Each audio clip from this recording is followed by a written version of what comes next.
Вы знаете, я вначале хочу вам сказать, что я познакомился с Абхазией через Фазилия Искандера. Вот он считал себя русским писателем, который воспевает Абхазию. И даже была такая независимая премия «Триумф», которая называлась. Я там был в жюри по отбору людей, которых выставляли для того, чтобы получить эту премию. И вот, по-моему, в 1999 году как раз ее получил Фазиль Искандер.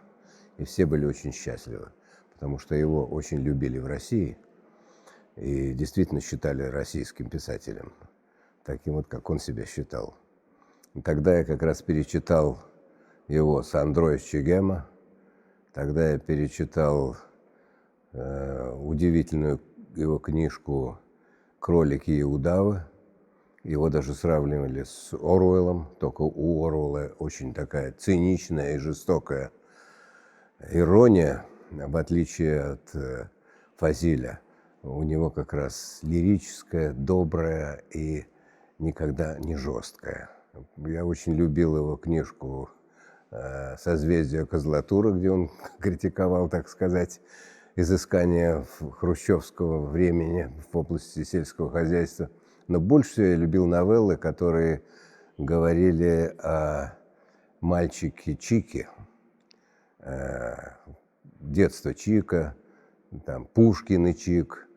Вот эти новеллы пронизаны были добротой и напомнили мне повесть Антона Павловича Чехова «Степь», где тоже через призму Егорушки, 9-летнего мальчика, рассказывается о мире, в котором он живет. Он познает мир. Вот так вот познает этот Чик. И вот через него я полюбил Абхазию. А потом уже встретил Хиблу и понял, что это действительно выдающийся совершенно человек, выдающаяся певица, гордость Абхазии и гордость России, кстати сказать. Вот. Мы эту программу подготовили, потому что я понимал, что она нужна. Меня никто не просил о ней. Я не выполнял волю правительства никакого, партии никаких, ничего. Это просто позыв сердца, потому что мои родители прошли через войну, мама блокаду всю пережила в Ленинграде. Отец тоже фронтовик, получил очень тяжелые ранения и в позвоночник, и в шею. И я даже сохранил, знаете, сохраняются удивительные вещи в памяти.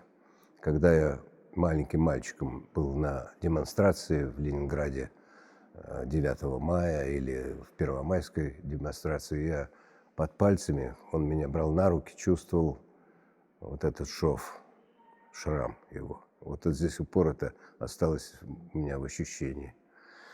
Вот эту программу я строил, довольно долго выбирал, потому что хотелось, знаете, надо уметь отказываться от очень многих вещей. Потому что столько можно было всего туда, можно сказать, запихнуть, а это нехорошо. Получилось вот так, как получилось. Там нет ни одного лишнего слова, ни одной лишней музыки. Там стихи изумительных поэтов, которые сами прошли фронт.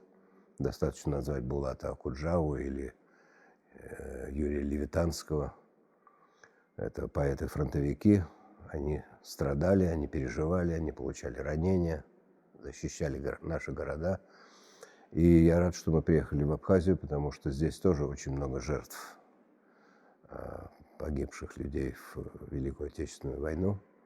И вообще нужно помнить о том, что эта победа общая была, победа всех народов Советского Союза, всех национальностей.